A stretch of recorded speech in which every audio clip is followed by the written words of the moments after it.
तो देखिए दोस्तों, भारतीय संविधान में न्यायपालिका, विधायिका और कार्यपालिका ये तीनों लोकतंत्र के 3 स्तंभ माने जाते हैं। अब अगर हम इसमें से न्यायपालिका की बात करें तो भारतीय संविधान में एकीकृत न्यायपालिका की व्यवस्था की गई है। अब इसका क्या मतलब होता है?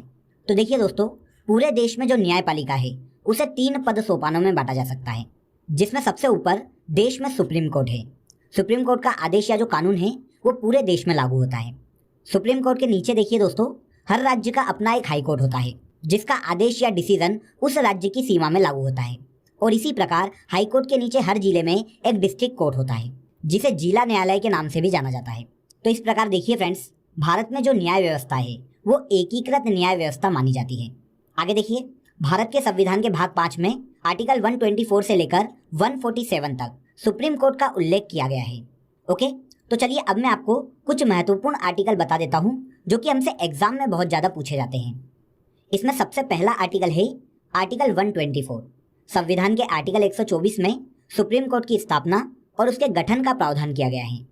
सुप्रीम कोर्ट के न्यायाधीशों को कैसे चुना जाता है, उन्हें उनके पद की शपथ कौन दिलवाता है और उन्हें उनके पद से कौन हटा सकता है, इन सभी के बारे में जो डिटेल है वो संविधान के आर्टिकल 124 में देखने को मिलती है।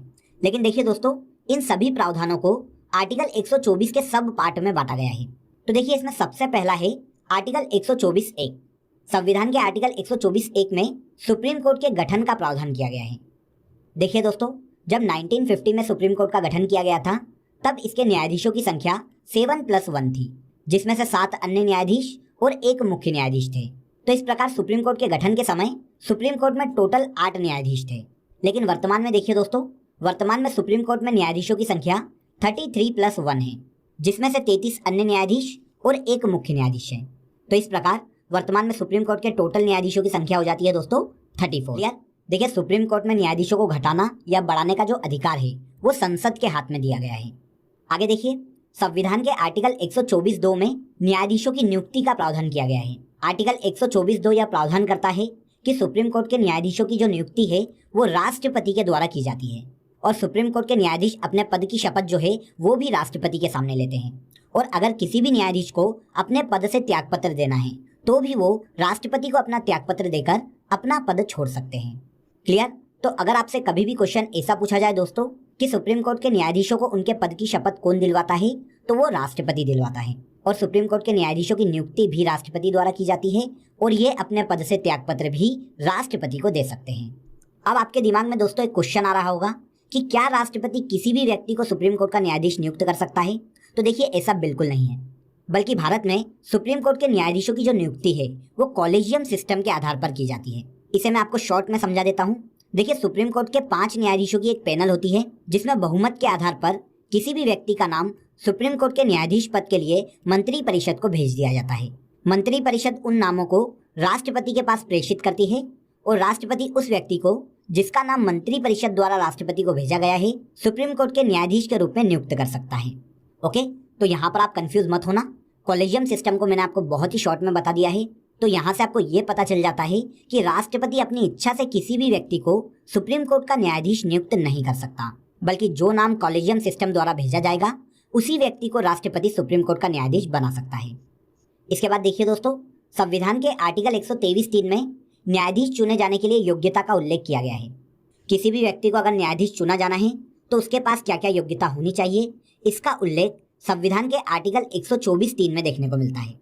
देखिए, अगर किसी भी व्यक्ति को सुप्रीम कोर्ट का जज बनना है तो ज़रूरी है कि वो भारत का नागरिक हो, किसी एक हाई कोर्ट या एक से ज़्यादा हाई कोर्ट में कम से कम 5 वर्ष तक जज रहा हो। अगर ये योग्यता पूरी नहीं कर सकता तो इसके अलावा एक और कंडीशन दी गई है, किसी एक हाई कोर्ट या एक से ज़्यादा हाई कोर्ट में न्यूनतम 10 वर्ष तक अधिवक्ता मतलब वकील रहा हो। तो अगर इन दोनों में से कोई भी एक क्वालिटी कोई भी व्यक्ति पूरी कर लेता है तो उसे भारत में सुप्रीम कोर्ट के जज बनने की योग्यता प्राप्त हो जाती है।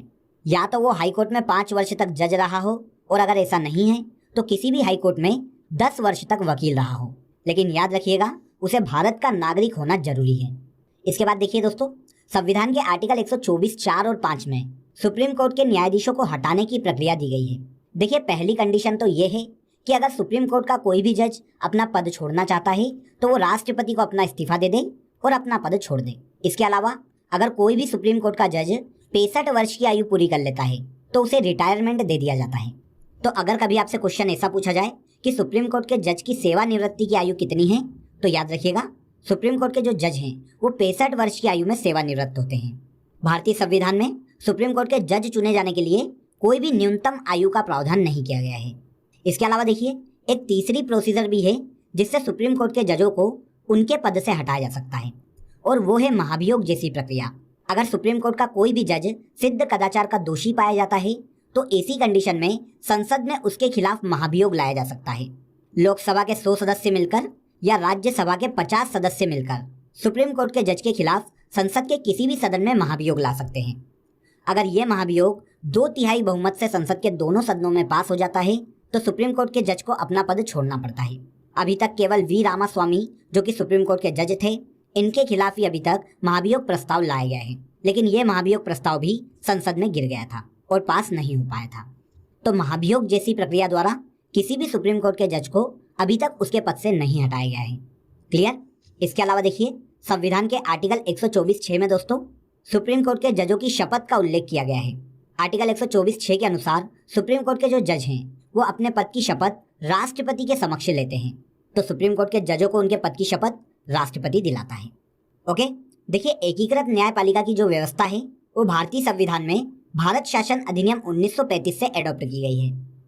भारत के संविधान में सुप्रीम कोर्ट को भारतीय संविधान का संरक्षक कहा गया है, और इसके अलावा संविधान की व्याख्या करने का अधिकार भी सुप्रीम कोर्ट को प्रदान किया गया है।